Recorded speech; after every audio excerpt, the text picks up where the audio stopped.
Puji Tuhan.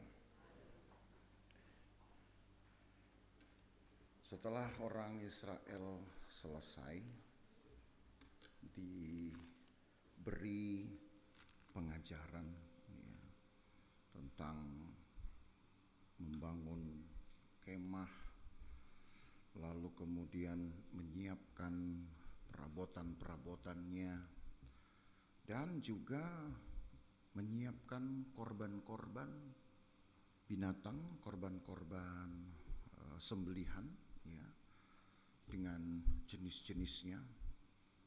Maka Allah berkehendak untuk membawa bangsa ini melanjutkan perjalanannya. Mereka cukup lama saudara tinggal di Sinai ya. Nanti saudara akan lihat dari ayat-ayat Alkitab ya, yang akan kita baca, berapa lama kira-kira mereka di Sinai. Walau saya sudah sebutkan angkanya ya, pernah beberapa kali saya sebutkan mereka di Sinai itu kalau dihitung secara kalender itu 1 tahun kurang 10 hari. Jadi hampir 1 tahun, hanya kurang 10 hari. Atau bisa disebut ya 51 minggu lah berarti. Nah, dalam masa yang cukup lama itu mungkin kita bisa berkata bahwa sebenarnya bangsa ini lebih baik dikumpulkan oleh Tuhan di tempat ini untuk kemudian membangun rumah tangga mereka, membangun bangsa mereka itu ya, membangun masa depan mereka. Karena toh Allah sanggup mengubahkan tempat apa saja. Di dalam kitab Mazmur tidak sedikit firman Tuhan yang menuliskan tema-tema tentang keperkasaan Allah yang dapat mengubahkan satu keadaan dari padang gurun menjadi lembah hijau misalkan gitu. Lembah kekelaman saja bisa menjadi lembah hijau. Nah gitu ya. Dari padang tandus Tuhan pasti bisa mengubahkan tempat itu menjadi tempat teduh dan nyaman. Teks seperti itu tidak sedikit loh saudara, di dalam Alkitab dituliskan.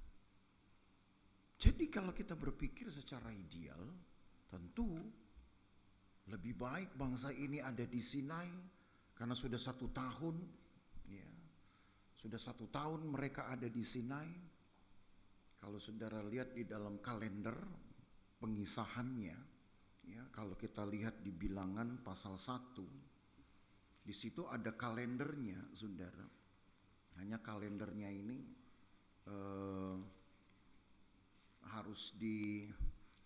mungkin harus ditulis dulu dalam bentuk angka baru saudara bisa tahu. Ya, di dalam Bilangan pasal 1 ayat 1 ditulis, Tuhan berfirman kepada Musa di padang gurun Sinai dalam kemah pertemuan pada tanggal 1 bulan yang kedua dalam tahun yang kedua sesudah mereka keluar dari tanah Mesir. Nah, coba saudara lihat ini slide-nya. Kalender pengisahan. Belum muncul ya di slide besar. Di dalam kalender pengisahan itu, saudara, saya sudah buat angka-angka supaya gampang saudara lihat. Tanggal 1 bulan 1 tahun kedua itu di dalam kitab Keluaran pasal 40 ayat 17 ditulis kemah suci diselesaikan di situ. Ya. Tetapi pada tanggal 1 bulan 2 tahun kedua, ini ayat yang tadi baru kita baca. Ya.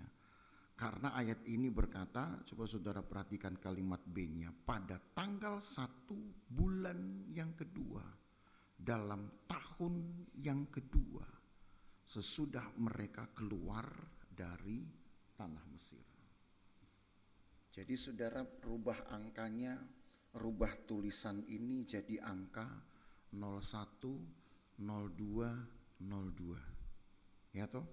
Kan pada tanggal 1 bulan kedua tahun kedua. Seperti kalau saudara nulis kalender sekarang, itu kan tanggal 24/09/23, betul ya?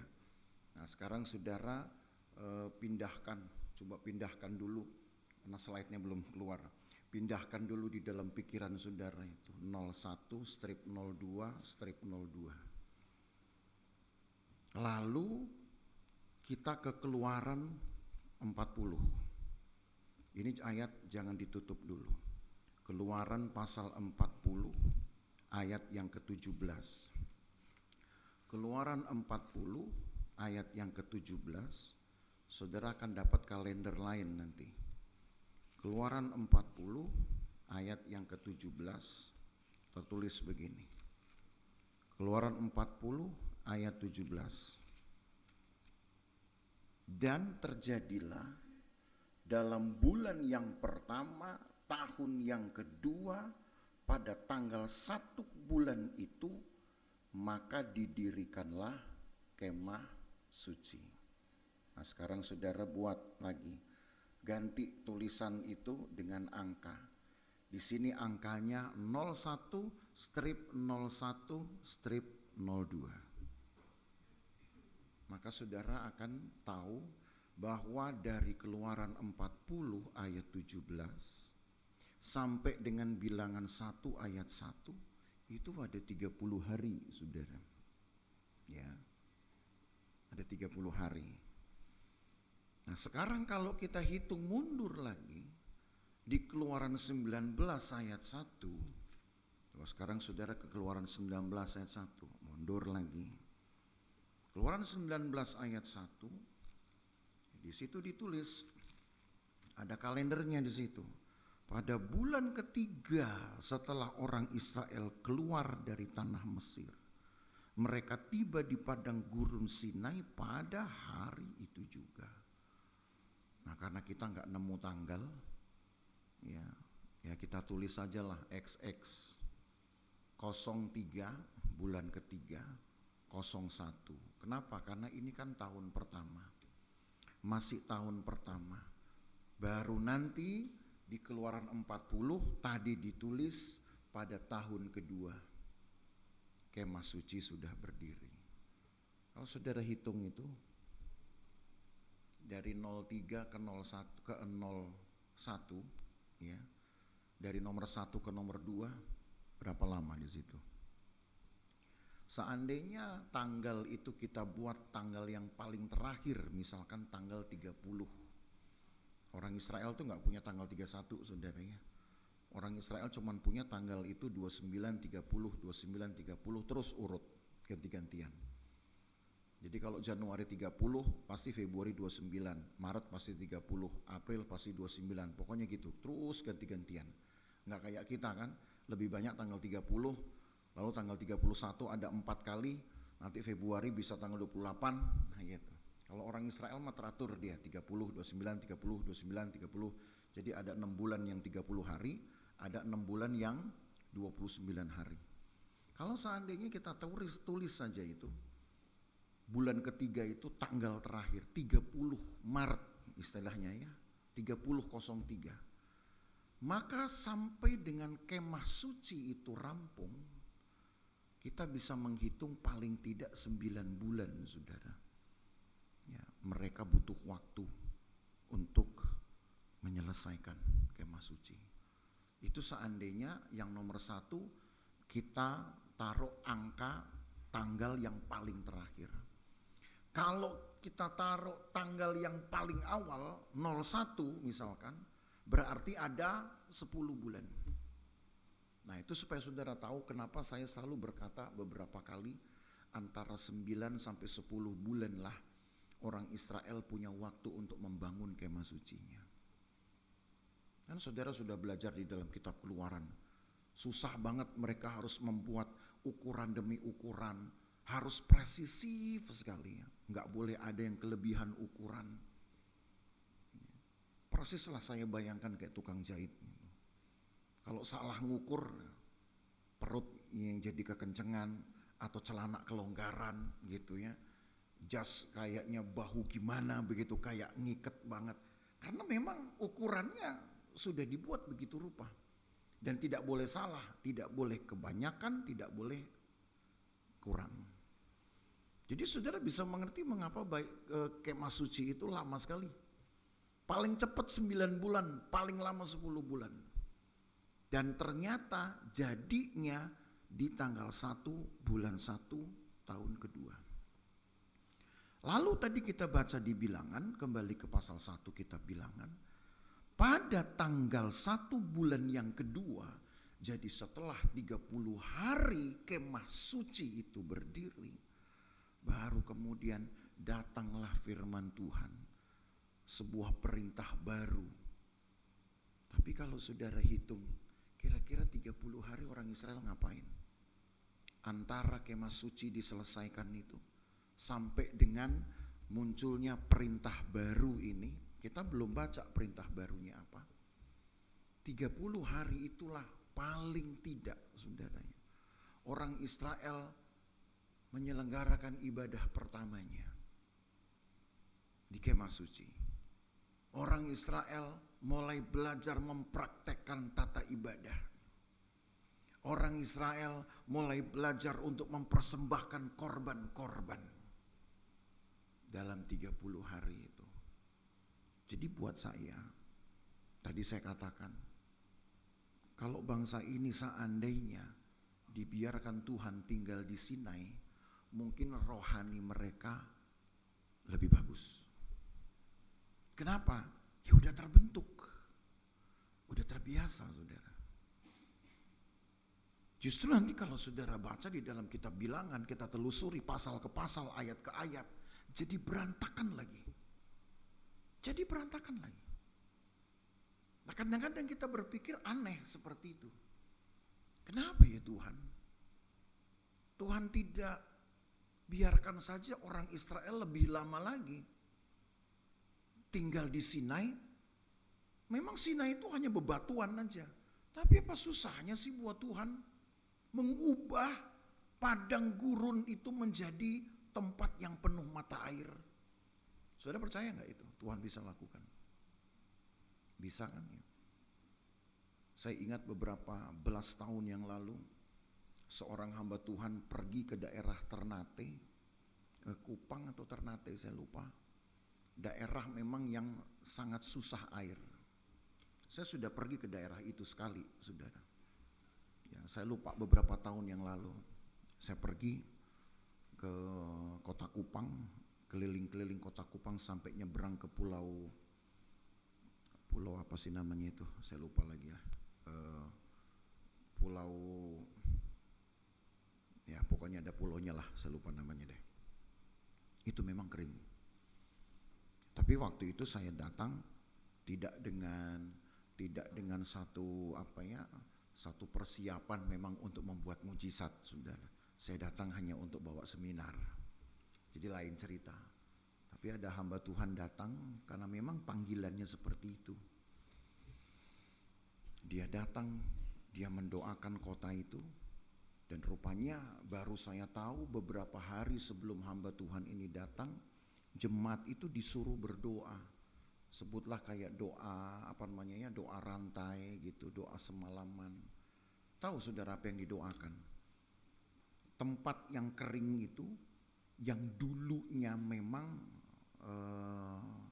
rawa, dulunya itu rawa, tempat yang penuh air, tapi sudah berapa puluh tahun katanya airnya sudah tidak ada, sudah mengering ya, sudah cukup lama.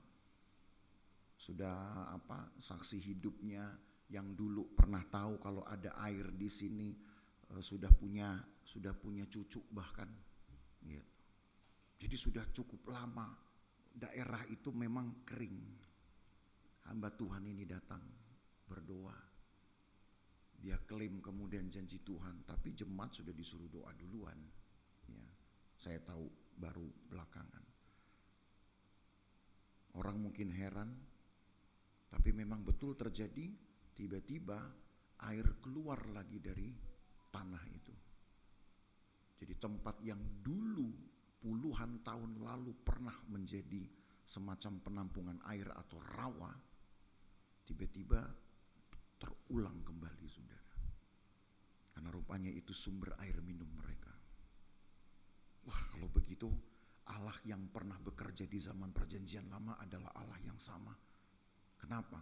Karena mengubah tempat yang tandus menjadi tempat yang penuh air pun bisa. Saudara percaya enggak bahwa Allah bisa melakukan hal itu di tempat ini? Bisa, cuman butuh berapa banyak doa-doa. Wah, ibu-ibu mungkin bilang, saya gak pernah absen doa Sabtu. Masih kurang itu. Masih kurang. Gitu. Yang rajin doa Sabtu aja saya bisa katakan kurang. Gimana yang gak doa ya? Gitu. Mau kalau Tuhan ubahkan kota ini, tempat ini, saudara, gak ada yang mustahil. Cuman jangan sampai kita yang memustahilkan sendiri. Memustahilkan ketekunan kita itu loh. Kita yang memustahilkan pikiran kita sendiri. Jadi harus ada harga dibayar. Tapi yang saya mau tekankan, pekerjaan Allah, kuasa Allah sampai hari ini tidak akan tergerus. Tetap sama. Nah, karena itu saya berpikir, apa sih susahnya Allah mengubah Sinai ini? Mumpung sudah 30 hari orang Israel ini sudah bagus sekali rohaninya. Memang tidak ada data dalam Alkitab, tapi paling tidak, saudara, kalau lihat dari kalender ini, kita kan bisa membayangkan orang Israel yang jadi semangat baru. Coba kayak saudara dulu ketika gereja ini berdiri, senangnya minta ampun, rasanya gak pengen absen kebaktian, gitu. Padahal cuma gedung doang. Ujung-ujungnya nanti begitu lama kelamaan, ya masih kecil-kecil doang. Gitu. Tapi kali pertama, kesan pertama itu kan betul-betul menoreh sekali di dalam hati. Maka seringkali saya renungkan kalau saya ikuti kalender ini. Tuhan, 30 hari ini merupakan masa yang sangat baik. Orang Israel sudah mulai tertata rohaninya. Mereka sudah mulai takut akan Tuhan. Kemudian datang firman Tuhan, hitung. Nah gitu ya. Kita kembali baca Bilangan 1. Bilangan 1 sekarang ayat yang kedua. Ini firman Tuhan. Ini perintah barunya. Hitung jumlah segenap umat Israel menurut kaum-kaum yang ada dalam setiap suku mereka. Dan catat nama semua laki-laki di Israel.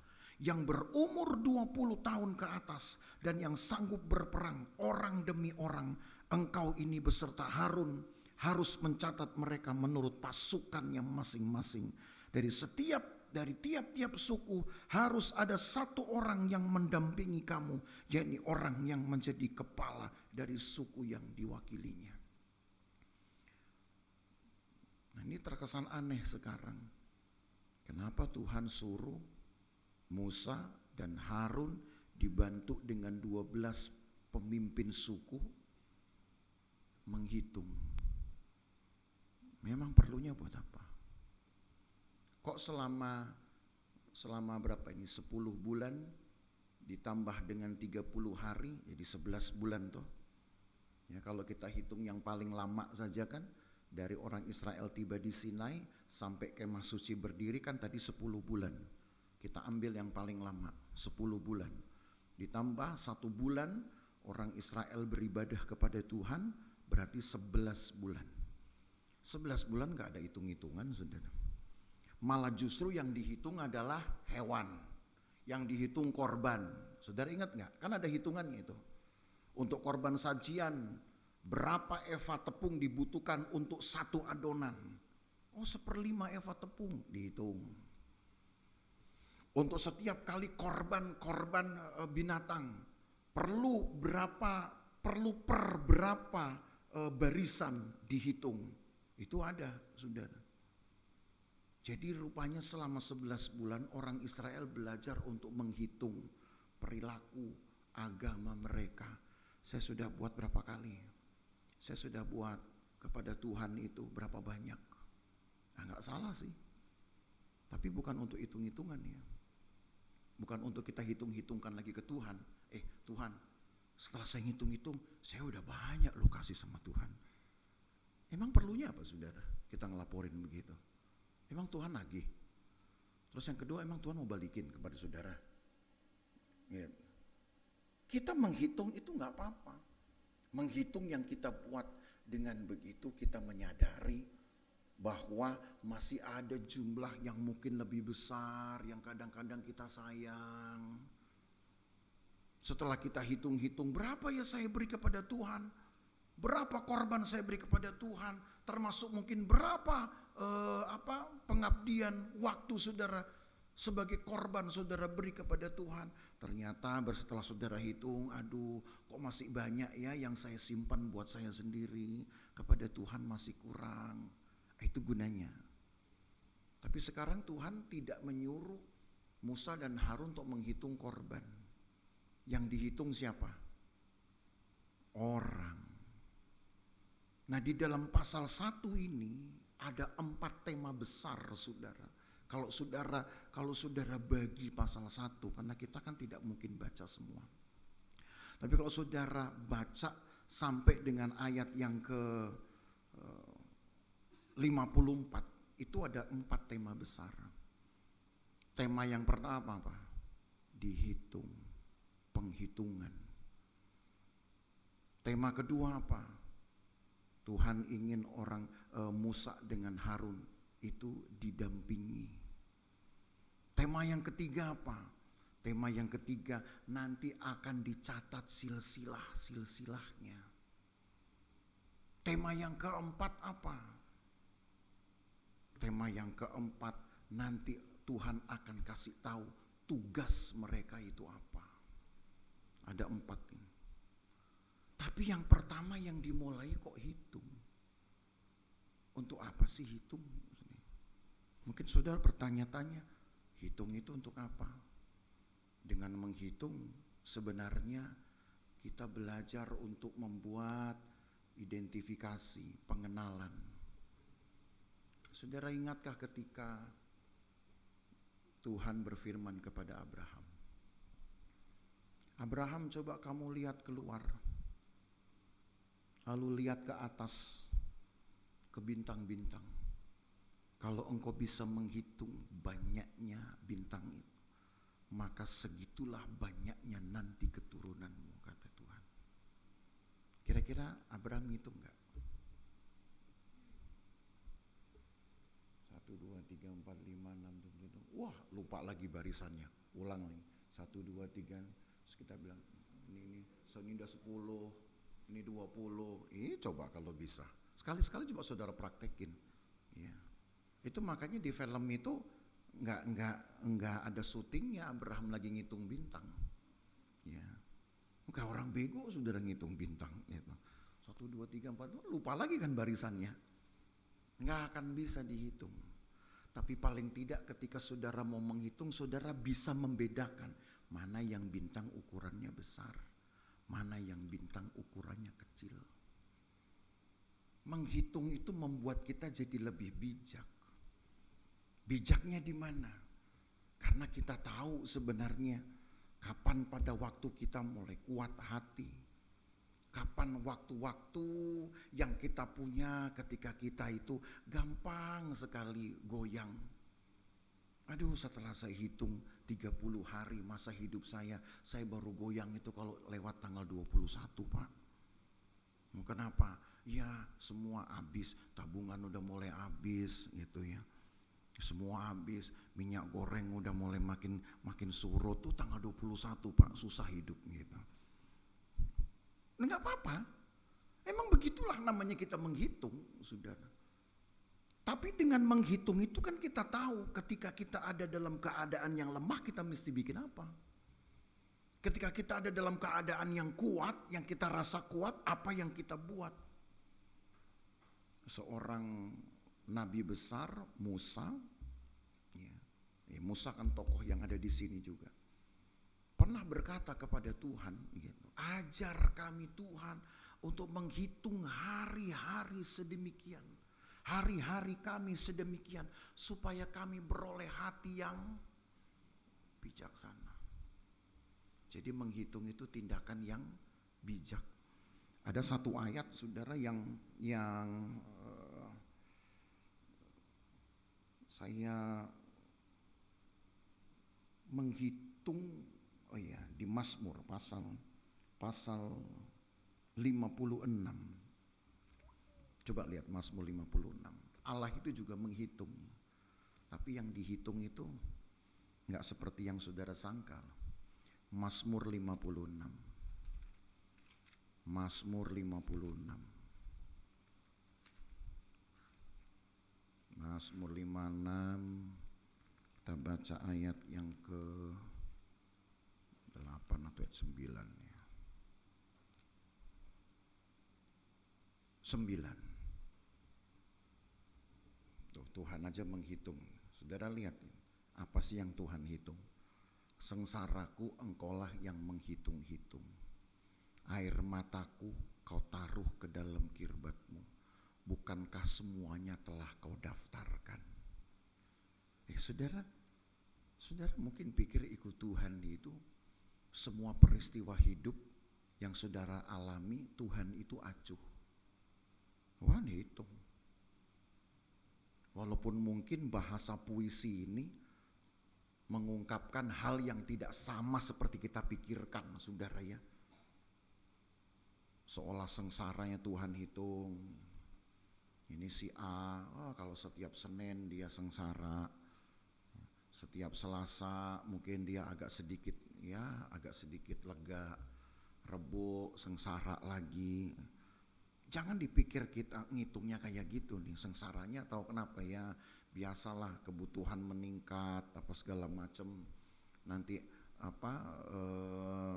karena biasanya pada hari Rabu anak itu ada eskul jadi jajan tambah, itu misalkan nih. Jangan samain seperti itu, saudara.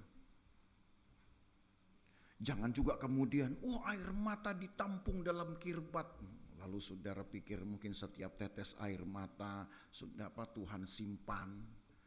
Ini kan penggambaran dari orang yang berpuisi. Tapi artinya semua peristiwa hidup yang dilalui oleh orang percaya itu Allah tahu, saudara. Dan Allah itu bisa mencatatnya seperti seorang yang gemar bikin diary, catatan harian gitu ya. Hari Senin apa yang dia buat. Mungkin ya ada kalau ABG dulu masih suka nulis begitu. Saya nggak tahu apakah sudah ditinggalkan kali kebiasaan itu ya.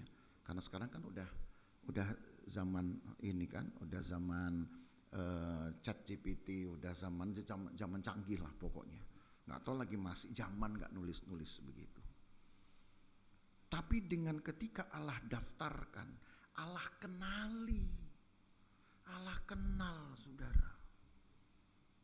Ini hari-hari di mana dia dalam keadaan susah. Cuman Tuhan hanya kasih firman. Nih kasih firman. Kamu bisa bikin apa dengan firman Tuhan? Tuhan gak kasih, kamu susah ya, sini saya pindahin kamu ke istana negara. Gak gitu juga kali. Ya kan? Kalau misal begitu saudara mau gak? Antri saudara orang. Tuhan saya ini sengsara gitu. Yang gak sengsara pun dibikin jadi sengsara. Kenapa? Pengen banget dong dipindah ke istana negara. Kenapa? Tinggal di tangki susah amat. Gitu. Si istana negara juga ada susahnya loh kadang-kadang saudara. Pernah kebanjiran juga kan. Gitu. Jadi ketika Tuhan tahu dalam keadaan tertentu, hari tertentu, orang-orang percaya mengalami penderitaan, bahkan nangis, Tuhan cuma kasih firman. Nah firman ini sudah jawaban. Cuman kadang-kadang kita kan butuh jawaban lebih dari firman.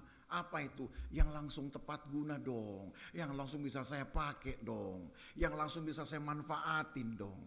Kita lupa bahwa ketika Tuhan kasih firman, semua yang saudara minta ada di firman. Kan begitu. Cari dulu kerajaan Allah, semua akan ditambahkan. Tuh ada kan? Berserulah, mintalah, maka akan diberikan kepadamu. Tuh. Satu firman dikasih, Semua bisa dapat. Cuman karena kita lebih milih apa yang langsung terpakai. Tapi setidaknya kita belajar dengan menghitung itu, saudara. Artinya Allah mengenali. Loh memang penting ya Allah mengenali. Kan Allah maha tahu. Betul, Allah memang maha tahu. Tapi untuk orang-orang percaya, untuk tiap kehidupan satu orang percaya dari hari ke harinya, Allah perhatikan saudara dengan menghitung itu. Allah sih maha tahu, tapi Allah perhatikan. Makanya ketika bangsa ini dihitung, mungkin kita pikir aneh. Kenapa 11 bulan di sini nggak pakai hitung-hitung? Sekarang malah justru dihitung. Untuk apa perlunya? Supaya tahu berapa kekuatan Israel. Karena yang dihitung itu yang kelompok mana? Coba kita baca lagi Bilangan pasal 1 tadi. Yang dihitung itu adalah ayat 3, yang berumur 20 tahun ke atas dan yang sanggup berperang orang demi orang. Mereka akan berhadapan lagi nanti dengan musuh, saudara, yang mungkin sama banyaknya dengan jumlah mereka. Mereka gak bisa main keroyokan, mereka harus siap untuk melawan orang demi orang. Jadi Tuhan siapkan orang Israel untuk apa? Untuk perang. Tuhan hitung orang Israel untuk perang. Wah saudara makin terganggu lagi. Udah bagus-bagus di Sinai. 11 bulan udah di situ, ditambah 30 hari terakhir. Mereka sudah makin baik rohaninya. Ngapain Tuhan suruh orang Israel keluar? Nanti 20 hari setelah ini mereka keluar. Cuman kita belum ke situ ya, itu nanti di pasal 2. 20 hari setelah penghitungan ini mereka akan keluar. Itu makanya kalau tadi 11 bulan mereka di Sinai ditambah dengan 20 hari masa menghitung. Jadi menghitung ini butuh 20 hari. Ya, 20 hari menghitung. Kenapa yang dihitung itu? Banyak, orang Jawa bilang, saudara. Saking banyaknya, kalau saudara mau tahu, coba baca langsung ayat yang ke-47 nih. Nih jumlahnya. Jadi setelah suku per suku dihitung, nah suku per suku sudah nggak usah saudara hitung lagi lah. Udah Alkitab sudah kasih jumlahnya. Ayat yang ke-47 di situ ditulis 46. Dari ayat 45 deh. Jadi semua orang Israel yang dicatat menurut suku-suku mereka, yaitu orang-orang yang berumur 20 tahun ke atas dan yang sanggup berperang di antara orang Israel, berjumlah 603.550 orang. Dari jumlah ini yang paling banyak suku Yehuda, 74.500. Itu saudara bisa dapatin. Kalau saudara suka menghitung, saudara urutin nanti itu ya di rumah. Gitu. Urutin di rumah. Suku Ruben berapa, itu semua ada catatannya di sini. Dan jumlahnya itu pas 603.550 orang. Dan orang Israel tidak menghitung seperti kita menghitung, seperti pramugari menghitung di pesawat. Gitu kan, hitung penumpang. Kalau saudara naik pesawat gitu, nanti kan cek terakhir pramugari pasti akan menghitung jumlah penumpang, tapi udah ada itu alatnya itu. Tinggal dia lihat nanti sampai ujung, sekian orang gitu. Kalau begitu mah nggak usah 20 hari saudara. Ya, nggak usah 20 hari dong. Seandainya pun sudah ada alat hitung seperti itu, saya rasa dalam waktu 1 minggu mungkin selesai, 7 hari selesai. Ini perlu waktu 3 minggu loh, 20 hari. Kenapa? Karena mereka harus mengenali dulu satu persatu, ini anak siapa, ini cucu siapa. Makanya ketika pimpinan-pimpinan mereka didaftar, itu mesti ada nama bapaknya. Coba ya contohnya, ayat yang ke-5. Mundur kembali ke ayat 5. Dan inilah nama semua orang yang harus mendampingi kamu.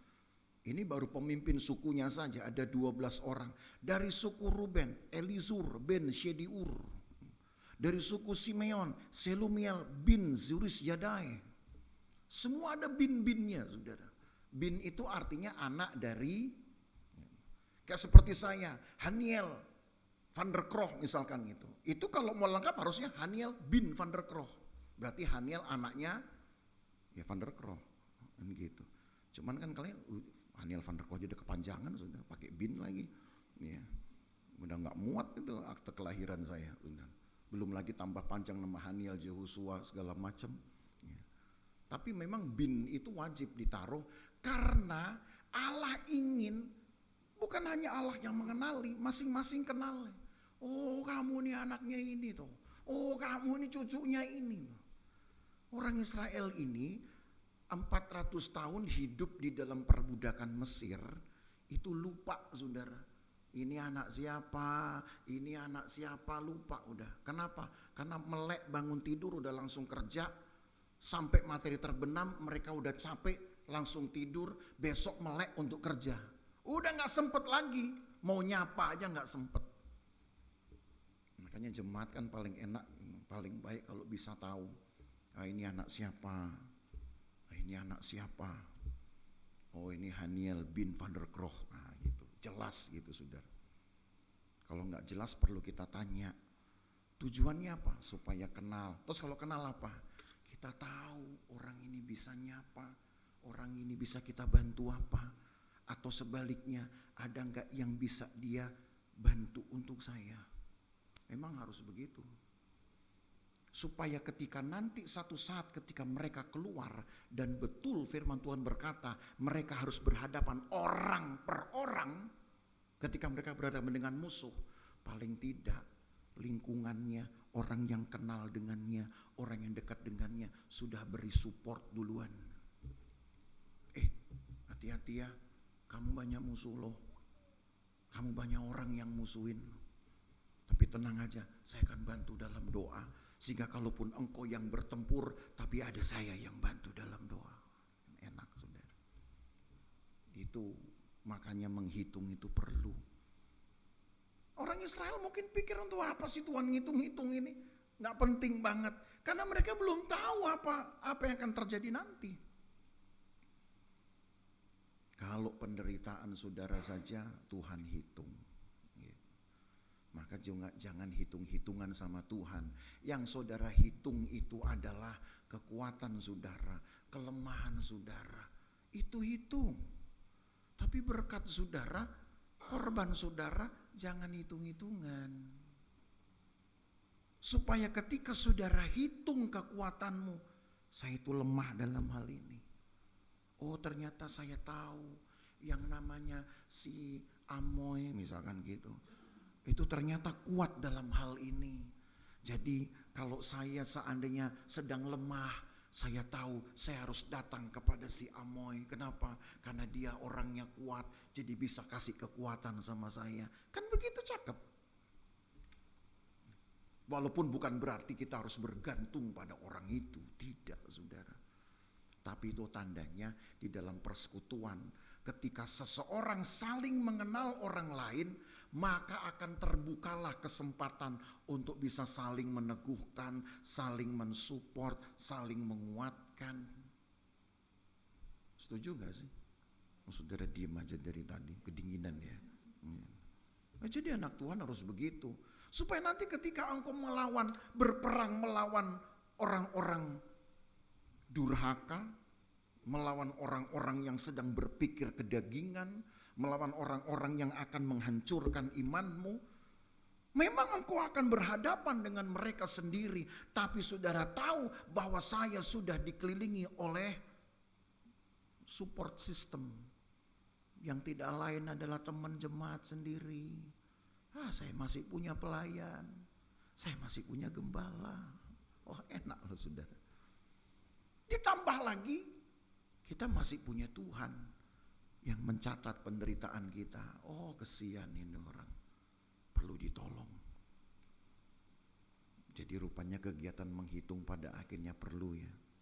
Jangan saudara pikir menghitung gak perlu. Cuman yang salah kadang kita jadi hitung-hitungan. Tapi bukan itu toh yang dihitung. Apa tadi yang dihitung? Kalau Allah menghitung penderitaan kita dan air mata kita, berarti yang kita hitung apa? Yang kita hitung itu adalah tahun-tahun pemeliharaan Tuhan. Seperti yang Musa nyanyikan. Nah ini kita baca deh. Mazmur pasal 90. Mazmur 90. Nah, ini yang Musa hitung, yang Musa doakan. Supaya Tuhan taruh di dalam hatinya satu kebijaksanaan. Karena menghitung hari. Jadi menghitung hari itu penting ternyata ya. Bukan berarti menghitung hari habis Senin Selasa, habis Selasa Rebo. Coba saudara baca ayat Mazmur pasal yang ke-90, ayat yang ke-12.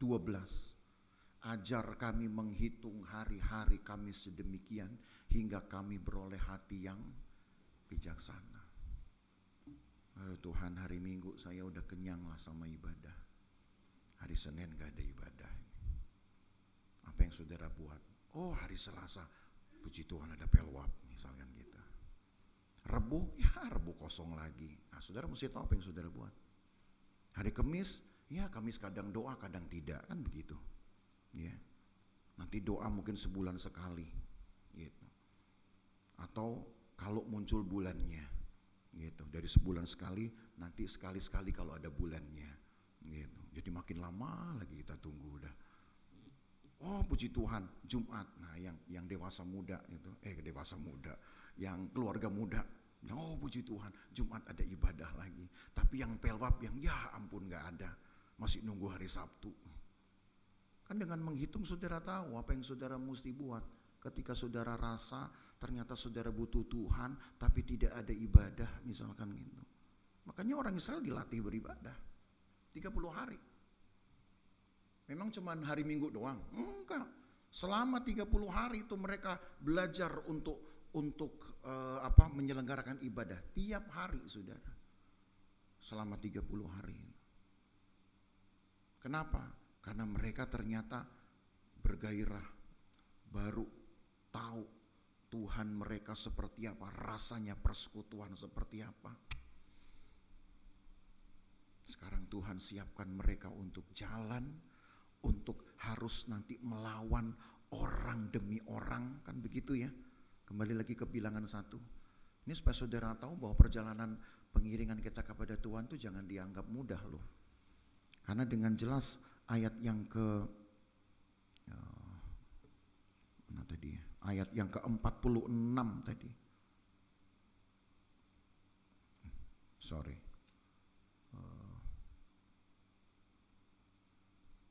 Mana itu ya? Kok saya kehilangan tadi? Oh, ayat yang ketiga, Ayat yang ketiga, Bilangan 1 ayat 3. Yang berumur 20 tahun ke atas dan yang sanggup berperang orang demi orang. Peperangannya belum. Tapi Allah mempersiapkan orang Israel dengan cara menghitung supaya tahu ternyata yang sanggup berperang 603.550 orang, tapi mereka disiapkan bukan untuk main keroyokan, saudara. Tapi mereka disiapkan untuk menjaga kelompok yang lebih besar dari jumlah itu. Karena nanti saudara baru tahu bahwa 603.550 orang ini baru kelompok kecil karena untuk usia 20 sampai 50. Gitu. Nanti ada usia yang lain, saudara, usia 20 tahun ke bawah, usia 50 tahun ke atas, ketika dihitung jumlahnya lebih banyak dari jumlah ini. Maka pemuda-pemuda ini kemudian mikir, waduh, berarti saya mesti menjaga 3-4 orang. Ketika saya berhadapan orang demi orang, tapi tanggung jawab yang saya jaga itu ternyata lebih dari 1 orang. Jadi ketika Allah hitung, Allah tahu siapa yang nanti dapat diperhitungkan oleh orang lain. Gereja Tuhan harus bisa diperhitungkan oleh dunia. Menjadi satu tokoh iman, ya, pemeran utama di dalam perjuangan iman, saudara. Saudara mau tidak mau harus berjuang, berperang satu lawan satu dengan dunia. Tapi kiranya saudara sebelum melawan mereka sudah diperhitungkan sebagai lawan yang tidak ringan. Kenapa? Karena mereka tahu ini orang ini gak gampang saya seret orang ini nggak gampang saya pengaruhi. Kenapa? Soal kesetiaannya, jangan ditanya. Soal ibadahnya, wih menakutkan. Doanya, hampir tiap hari. Korbannya, nggak habis-habis gitu misalkan. Orang bingung saudara, ngelawan saudara bingung. Mau dilawan dengan apa? Mau dilawan dengan kebangkrutan? Buat saudara yang memberi, bagi Tuhan tidak ada yang mustahil. Ngeper musuh. Cuman untuk menjadi orang yang bisa diperhitungkan, saudara sudah berhitung belum sekarang? Dengan kekuatanmu sendiri, dengan kelemahanmu sendiri. Nah itu yang sebenarnya kita pelajari dari bilangan pasal 1 ini. Maka ketika menghitung itu Tuhan kasih tahu, Tuhan peringan tugasnya Musa dan Harun. Tahu diringankan dengan cara apa? Kamu bentuk dulu, kamu tetapkan dulu pemimpin-pemimpin suku untuk mendampingi. Jadi pemimpin suku ini harus orang yang sudah lebih dikenal, yang sudah dekat dengan Musa, lebih dikenal, orang yang dipercaya. Sehingga lewat pemimpin-pemimpin ini, mereka nanti yang pergi ke suku mereka masing-masing. Makanya perlu 20 hari loh saudara. Kalau nggak ada mereka saya nggak tahu berapa lama sensusnya. Ini sensus pertama di dunia saya rasa. Betul, sensus pertama di dunia ini saya rasa ya. Mereka pergi, hitung gitu. Misalkan nama tadi, Amoy, nama anakmu, bapakmu siapa? Aliong, bapak siapa? Gitu ya. Amsyong, bapak siapa? Ya suka Amsyong. Wah, semua dicek, baru tahu. Lapor nanti ke Musa. Nih Mus, segini nih suku saya. Berapa totalnya? Yehuda 74.500. Itu mereka hitung begitu, dengan begitu mereka kenal. Oh rupanya kamu tuh orang yang sebenarnya kamu bisa ini diharapkan. Kamu bisa ini sebenarnya bikin ini. Kamu bisa, kenal jadinya. Jadi Bapak Ibu Saudara kalau ada orang kenal, orang lain kenal. Wah ini sebenarnya udah bisa ini untuk pimpin pujian misalkan begitu. Jangan takut saudara, paling gemeter doang di depan. Gak akan sampai saudara pingsan. Kalau pingsan pun kita angkat, tenang aja. Susah amat. Kenapa? Orang kenal ini bisa ini. Kenapa? Karena lihat dari ibadahnya, jam doanya. Kan itu. Tuhan perlu itu saudara. Tapi kadang kita yang gak mau gitu loh. Berhitung dalam hal ini kita gak mau.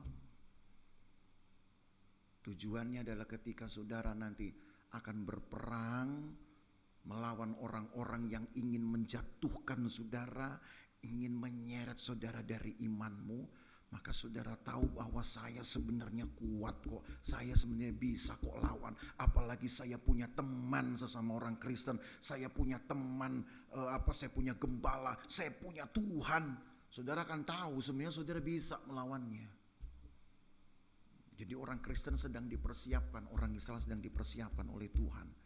Makanya saya angkat judulnya itu, dihitung itu untuk diperhitungkan loh saudara. Bukan dihitung supaya tahu, makin banyak ya. Gila nih, kita lebih dari yang lain ya. Bukan itu. Kalau seperti itu doang, jatuhnya sombong saudara. Dan itu gak ada guna. Kita kan ikut Tuhan bukan mau cari pamer-pamer tuh. Walaupun toh sedikit, tapi kalau saudara tidak bisa digoncang, kan mata dunia kan bingung. Ini siapa sih nih? Jemaat Losufan cuman begini-begini aja, tapi ternyata ini orangnya paten punya. Dipengaruhi gak bisa, dibohongin gak bisa, misalkan begitu. Orang kan pasti melirik, wah ini perlu ada apa-apanya nih, jangan-jangan. Lama-lama mereka masuk ke sini, pengen tahu Losufan itu kayak apa sih gerejanya. Ya kayak begini. Gitu. Kayak begini. Maka Bapak Ibu Saudara, dari orang-orang inilah, dari kelompok-kelompok inilah terhimpun jumlah yang besar. Dan setelah terhimpun yang jumlah yang besar, tiap orang punya kesaksian. Dengan mendampingi itu tiap orang punya kesaksian. Tadi kan ketika mereka mulai catat. Tuh, si ini anaknya si ini, sebenarnya si ini bisa loh ini. Dia orangnya itu sangat kuat. Dia orangnya itu punya kesaksian banyak. Itu mirip seperti pengakuannya Paulus. Coba kita lihat 2 Timotius, saudara ya. Ada pengakuan Paulus di dalam 2 Timotius 4 ayat 17. 2 Timotius 4 ayat 17. Jadi kesaksian itu perlu supaya Bapak Ibu Saudara tahu bahwa kekristenan kalau tidak punya kesaksian, dia sebenarnya sama seperti patung saja, artinya pasif. 2 Timotius pasal 4 ayat yang ke-17. Saya baca begini. 2 Timotius 4 ayat 17. Tetapi Tuhan telah mendampingi aku dan menguatkan aku supaya dengan perantaraanku Injil diberitakan dengan sepenuhnya dan semua orang bukan Yahudi mendengarkannya. Dengan demikian aku lepas dari mulut singa. Paulus punya kesaksian bahwa ketika dia memberitakan Injil, saudara, dia itu dianggap sebagai penyesat. Cobain. Dia memberitakan kebenaran, dia dianggap sebagai penyesatnya. Diputarbalikkan sama orang-orang tertentu. Karena ada orang yang gak senang sama Paulus. Siapa yang bisa membuktikan kalau begitu? Paulus sendiri, enggak, saya gak sesat. Orang gak percaya. Karena yang menjelekkan Paulus itu mungkin lebih banyak jumlahnya. Bisa jadi nanti dalam hidup saudara, banyak orang kan menjelekkan saudara dengan orang lain, dengan temanmu sendiri, dengan teman seimanmu. Lalu temanmu udah keburu percaya mungkin, ternyata dia begini ya. Oh ternyata dia begitu. Karena yang sudah mempengaruhi pikiran saudara banyak orang. Saudara akhirnya mulai curiga, jangan-jangan teman saya ini ternyata orang jahat, misalkan begitu. Siapa yang bisa meyakinkan? Kita sendiri. Saudara bilang, enggak, saya enggak baik, dia bohong. Karena kita cuma sendiri ngomongnya. Belum tentu, saudara, teman kita pun percaya. Tapi kalau ada satu orang yang bersaksi, nah itu kan, oh enggak, dia itu begini, tapi dia aja yang sirik makanya diputarbalikkan. Satu, orang lain lagi bilang yang sama. Lama-lama saudara percaya kepada siapa? Kepada teman kita lagi. Itu pentingnya kesaksian. Nah kesaksian dibangun dari apa saudara? Dari konsistensi hidup. Jadi makanya orang jujur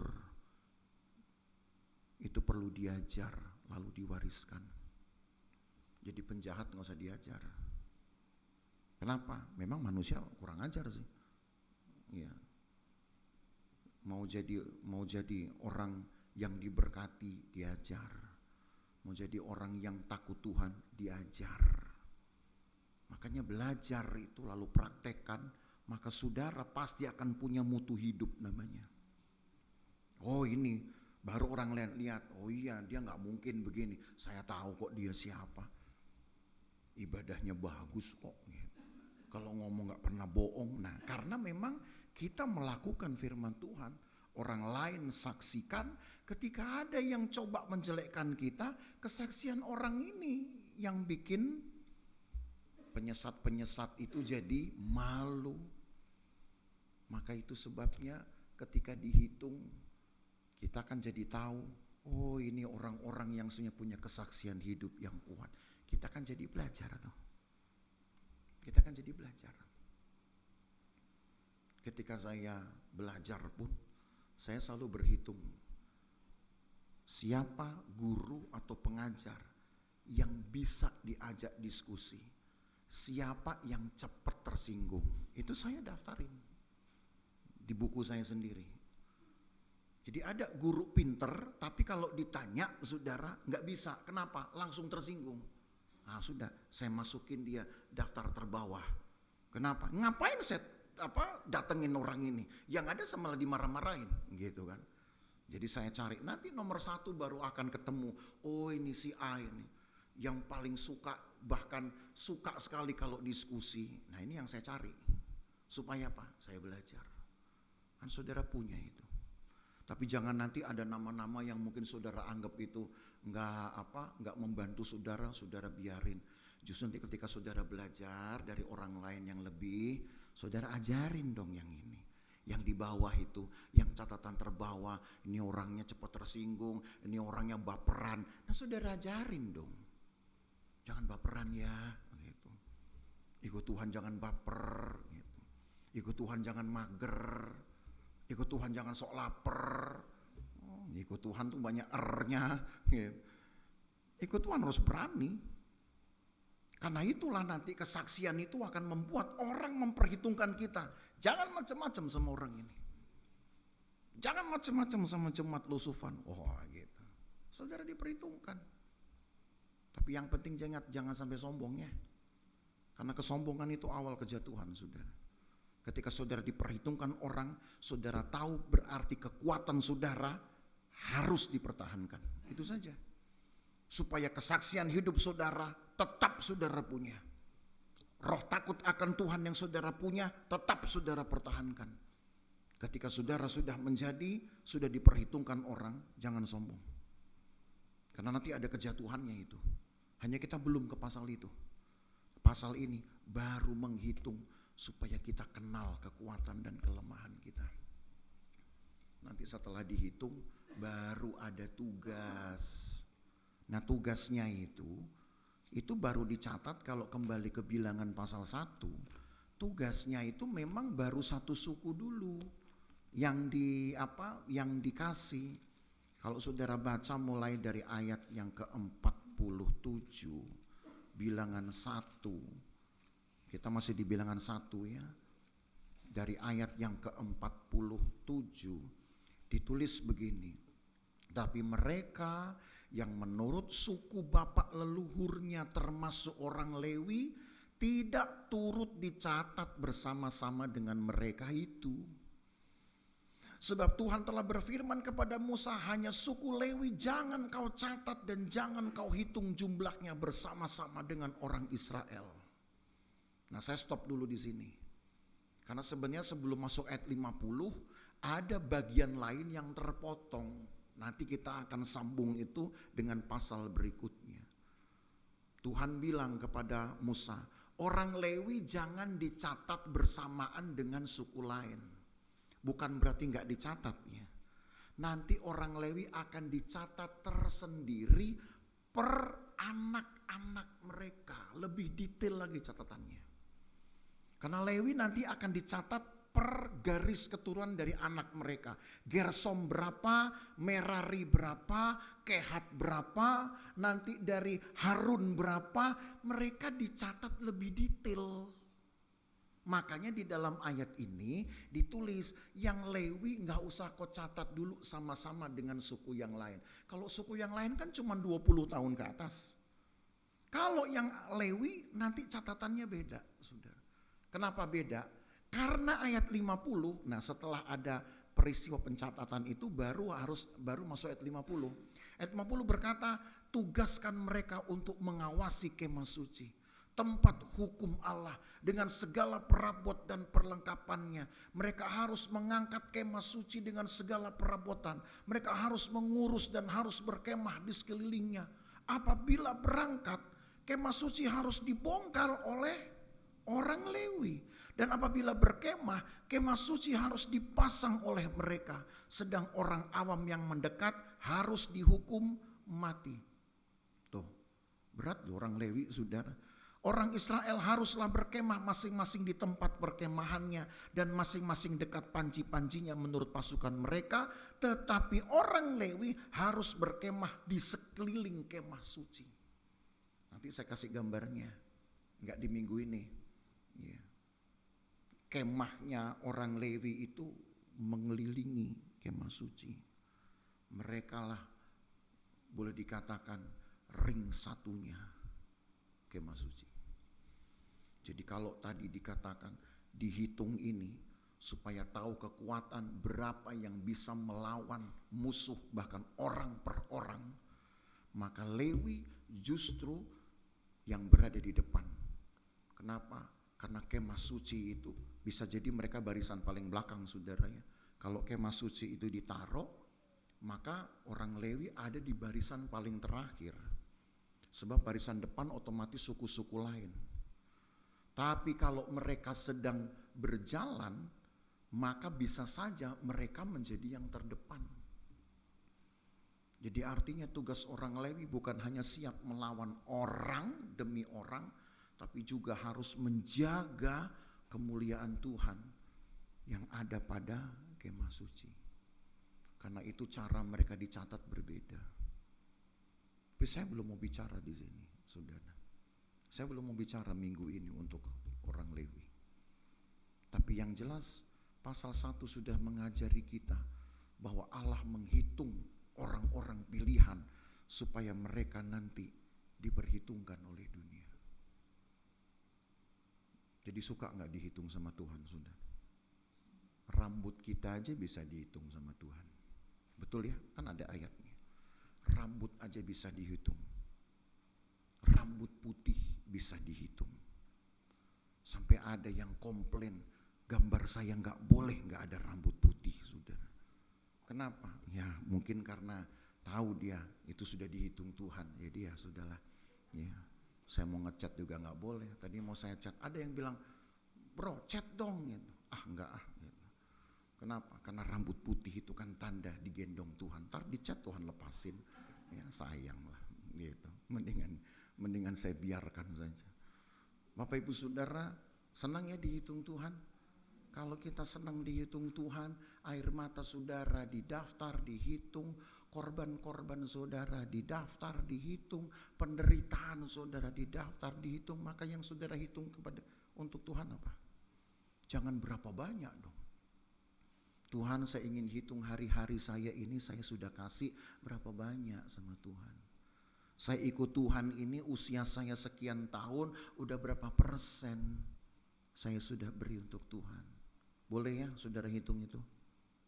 Walaupun gak harus selesai 1 hari sih. Saya kasih waktu 20 hari deh.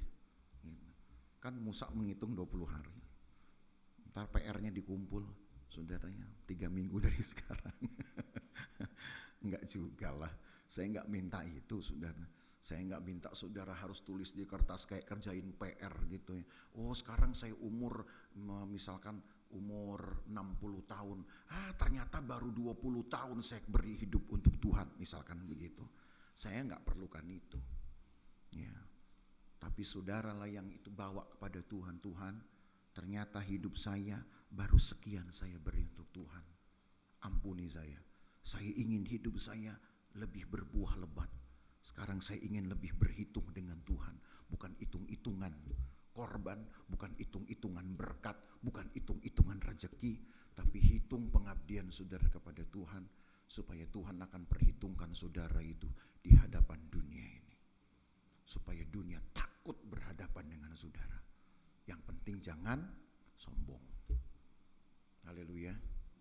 Suka ya dihitung Tuhan. Ya, kan kalau dihitung enak ya. Dihitung dapat apa? Konsumsi gitu kan, enak toh gitu. Mari kita nyanyi satu pujian yang tadi sebenarnya sudah kita sudah kita bacakan ayatnya ya, yaitu Mazmur 90 ayat 12. Ajar kami Tuhan menghitung hari-hari agar kami beroleh hati yang bijaksana ya. Mari kita bangkit berdiri saudara.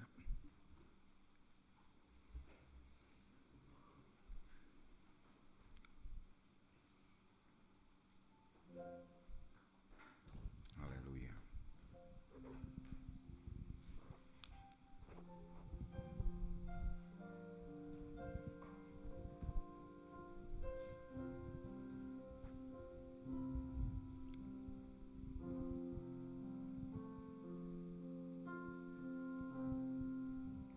Ajar kami Tuhan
artian dia tidak pernah buat salah.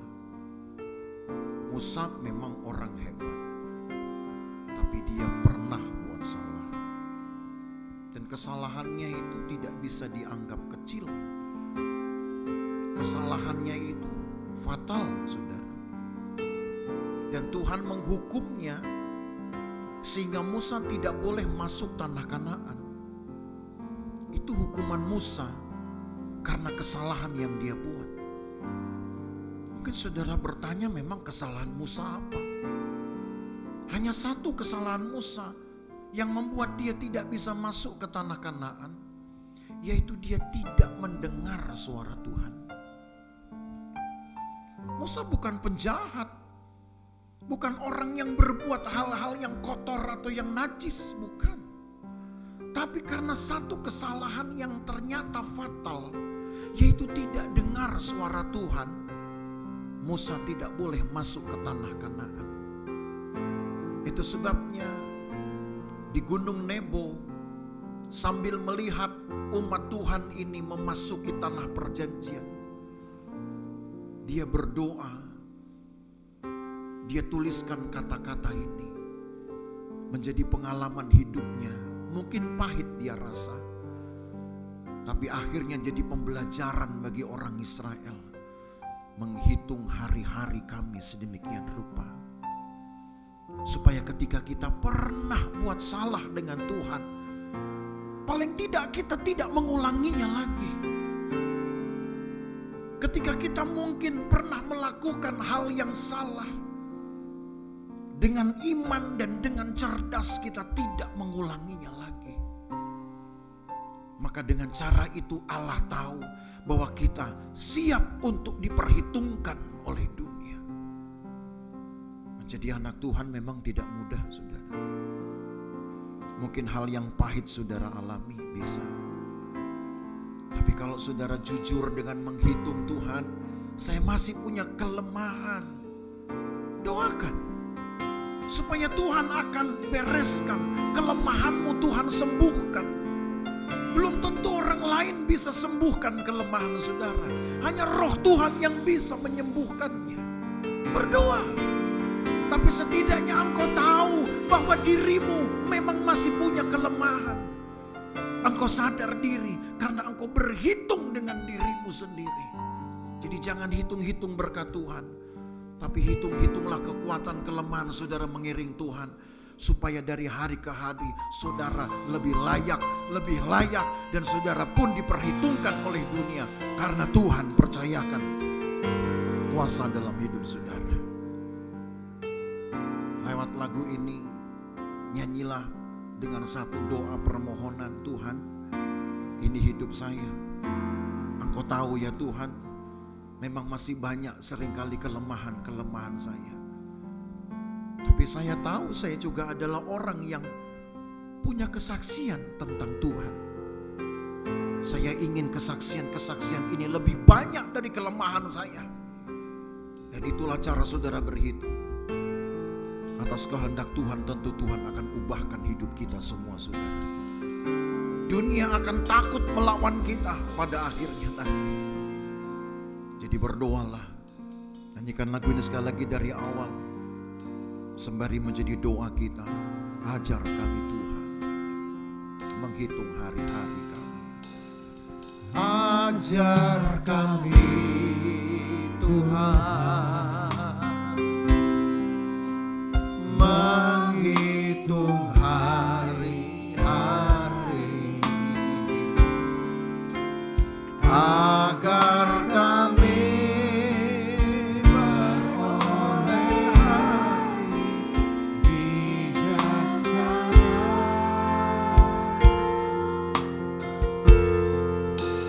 ajar kami Bapa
Kami berterima kasih Tuhan, punya Allah yang sampai hari ini menghitung penderitaan kami, menghitung dan mendaftarkan air mata kami. Hanya Engkau yang tahu ada air mata kesedihan, ada air mata pengharapan. Mungkin kami sendiri lupa berapa banyak kami tumpahkan air mata kami. Dan kami pun sulit membedakan mana air mata kesedihan, mana air mata pengharapan. Tapi Engkau yang tahu Tuhan. Dan itu membuktikan harus lebih banyak lagi kami bersekutu kepada Tuhan. Bersekutu untuk mengharapkan Tuhan. Mengharapkan kehadiran-Mu, mengharapkan pertolongan-Mu, mengharapkan kuasa-Mu. Supaya hidup kami tidak lagi merana, tidak lagi menderita. Karena Tuhan ada di dalam hidup kami setiap waktu kami perlukan. Karena kami perhitung, kami tahu berapa sering, berapa banyak kami datangkan Tuhan dalam hidup kami. Hamba-Mu berdoa biarlah Tuhan bekerja di dalam kehidupan jemaat Tuhan. Untuk mulai bijak menghitung hari-hari mereka. Menghitung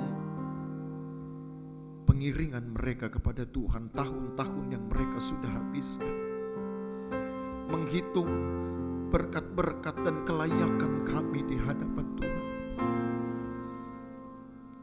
Bukan untuk disombongkan, tapi justru untuk memperbanyak persekutuan. Karena kami tahu bahwa yang kami punya baru sedikit.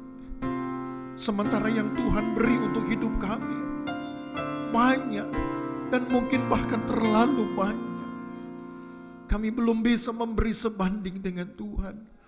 Kami hitung pun kami malu, karena kami belum bisa memberi sebanding dengan Tuhan.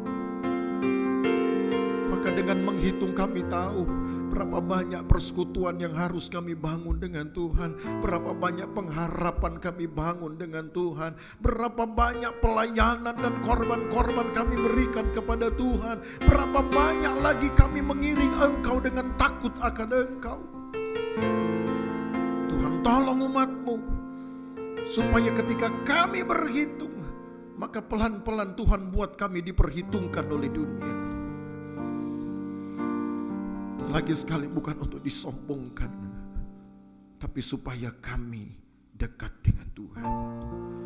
Terima kasih banyak Tuhan Yesus, berkati umat-Mu dalam keseharian mereka, berkati ya Tuhan. Dalam pekerjaan mereka, walaupun mereka mengalami banyak kesusahan, kesulitan. Sudah banyak mungkin kompetitor dari usaha mereka. Susah untuk mengumpulkan rezeki. Tapi kami percaya bahwa Tuhan pasti buka jalan, karena bagi Tuhan tidak ada yang mustahil. Selama kami sudah berhitung dengan pengiringan kami kepada Tuhan, Allah akan memperhitungkan yang lebih dari apa yang bisa kami dapatkan. Kami percaya itu Tuhan Yesus. Tolong umat-Mu, bela umat-Mu. Kami berdoa supaya kami semua umat-Mu juga mau membela nama Tuhan. Bela nama Tuhan dengan sikap kami, dengan takut akan Tuhan yang kami punya. Berkat-Mu turun atas kami ya Tuhan.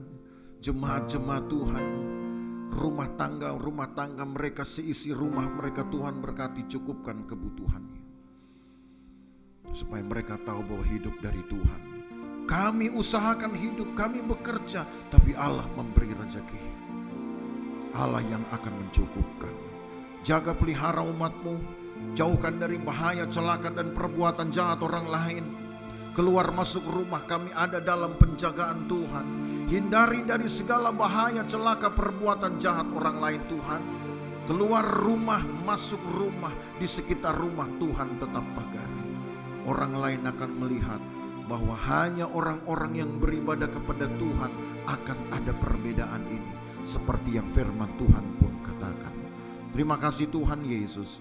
Kami akan pulang sebentar, jagai kami di jalan, jauh dekat, berkendaraan berjalan kaki. Tuhan beserta sampai di rumah dengan selamat dan sukacita. Terima kasih banyak Tuhan Yesus. Berkati pelayan-pelayan, Berkati mereka yang sudah mengambil bagian dengan korban-korban mereka untuk gereja ini. Berkati ya Tuhan. Tuhan akan melakukan firman-Mu sesuai dengan perkataan-Mu.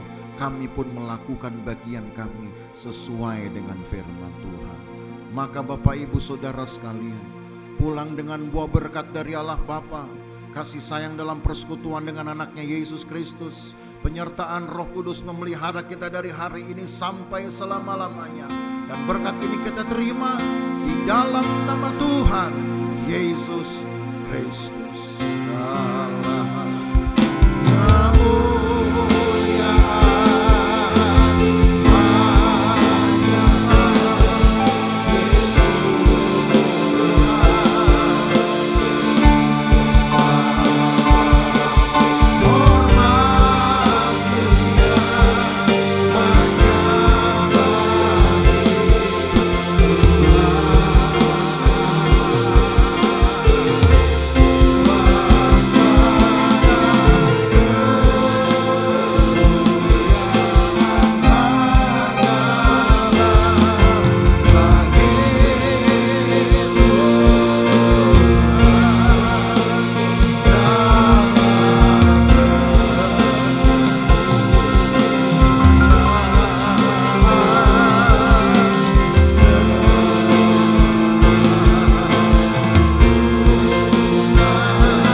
Bersama kita berkata,